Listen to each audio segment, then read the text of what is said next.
الحمد لله وكفى وسلام على عباده الذين اصطفى اما بعد.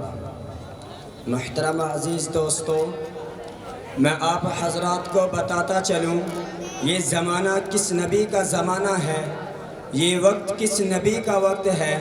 یہودی کہتا ہے حضرت موسیٰ کا وقت ہے، عیسائی کہتا ہے حضرت عیسیٰ کا وقت ہے، مسلمان کہتا ہے ہمارے نبی کا وقت ہے.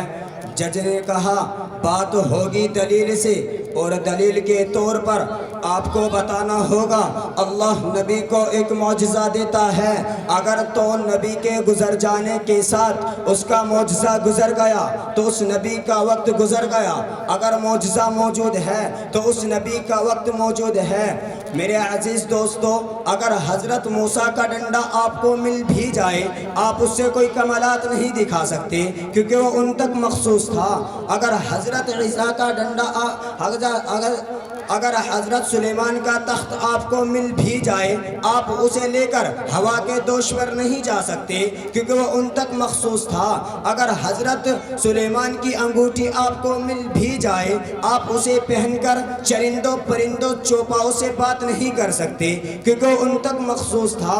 اگر تو نبی کے گزر جانے کے ساتھ اس کا معجزہ گزر گیا تو اس نبی کا وقت گزر گیا. اگر معجزہ موجود ہے تو اس نبی کا وقت موجود ہے. دونوں پہلے دانشمند خاموش. مسلمان کی باری آتی ہے، مسلمان سینہ چوڑا کر کے قرآن کو ہاتھ میں لے کر کہتا ہے یہ میرے آقا کا وہ معجزہ ہے جو کل بھی معجزہ تھا، آج بھی معجزہ ہے، کل بھی تاثیر رکھتا تھا، آج بھی تاثیر رکھتا ہے، کل بھی عقیدے سوارتا تھا، آج بھی عقیدے سوارتا ہے، کل بھی دل بدلتا تھا، آج بھی دل بدلتا ہے، کل بھی اس کی ہزاروں حافظ تھے، آج بھی اس کے کروڑوں حافظ ہیں، کل بھی اس کے لاکھوں عالم تھے، آج بھی اس کے کروڑوں عالم ہیں، کل بھی اس کی حفاظت ہوئی ہے، آج بھی اس کی حفاظت ہوئی ہے. کسی شاعر نے کیا خوب کہا ہے، قرآن تیری دیوان کا عنوان نظر آیا، آقا تیری صورت سیرت کا عنوان نظر آیا، ماذا ہے کہ وہ شمس چہرہ قرآن کے چہرے پہ قرآن نظر آیا. میرے واجب الاحترام محترم محتشم اور میرے عزیز وقار علماء اکرام اور میرے ہم مکتب ساتھیوں، قرآن مجید صرف کتاب نہیں بلکہ کتاب خدا ہے. یہ صرف کتاب نہیں بلکہ کتاب صفا ہے. یہ صرف کتاب نہیں بلکہ کتاب برکت ہے. یہ صرف کتاب نہیں بلکہ کتاب سعادت ہے. یہ صرف کتاب نہیں بلکہ کتاب سعادت ہے. یہ کتاب اتنی بڑی اور لاجواب کتاب ہے، اس کتاب نے روئے زمین پر ایسے انقلاب برپا کیے. جب یہ کتاب روئے زمین پر نہیں تھی، روئے زمین پر اندھیرا تھا، جب یہ کتاب آئی اندھیرا اجالا بن گیا. جب تک یہ کتاب روئے زمین پر نہیں تھی روئے زمین پر ظلمتیں تھی، جب یہ کتاب آئی ظلمتیں نور میں بدل گئی. جب یہ کتاب نہیں تھی دنیا میں کفر تھا، جب یہ کتاب آئی اللہ کی توحید کے نعرے کعبے کی تعریض پر بجنے لگے. میرے عزیز دوستو، کسی شاعر نے کیا خوب کہا ہے قول محمد قول خدا، ہے قول محمد قول خدا، فرمان نہ بدلا جائے گا. ہے قول محمد قول خدا، فرمان نہ بدلا جائے گا. بدلے گا زمانہ لاکھ مگر قرآن نہ بدلا جائے گا. اللہ رب العزت قرآن میں فرماتے ہیں ذالک الکتاب لا ریب فیہ.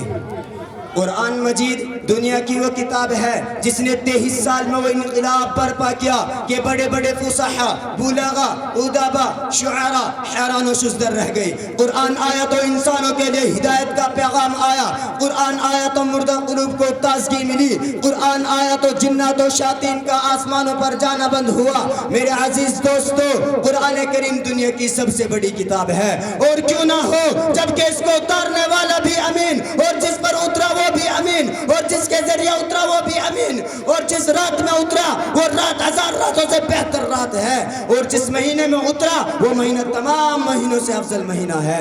سامعین حضرات، اللہ کے دلارے پیارے حبیب حضور اقدس صلی اللہ علیہ وسلم ارشاد فرماتے ہیں کہ جس نے قرآن کریم پڑھا اور اس کو حفظ یاد کیا اور پھر اس کو سمجھا اور پھر اس پر عمل کیا، کل قیامت کے دن اس کے والدین کو سورج سے بھی زیادہ روشن تاج پہنایا جائے گا۔ غور کرنے کا مقام ہے، جب والدین کو اس گرہ انعام سے نوازا جائے گا تو خود پڑھنے والے کا مقام و مرتبہ کیا ہوگا؟ لیکن افسوس، صد افسوس، آج کے اس دور میں حافظ قرآن کو گالیاں دی جاتی ہے، حافظ قرآن کو فضول سمجھا جاتا ہے، حافظ قرآن کی بے عزتی کی جاتی ہے۔ میرے عزیز دوستو، آج ہمیں ضرورت اس بات کی ہے کہ ہم زیادہ سے زیادہ قرآن کریم پڑھیں اور اس کی فضائل کو سمجھیں اور اس پر ہم خود بھی عمل کریں اور دوسروں کو بھی عمل کرائیں۔ میں چند اشعار کے ساتھ اپنی تقریر کو یہیں پر ختم کرتا ہوں۔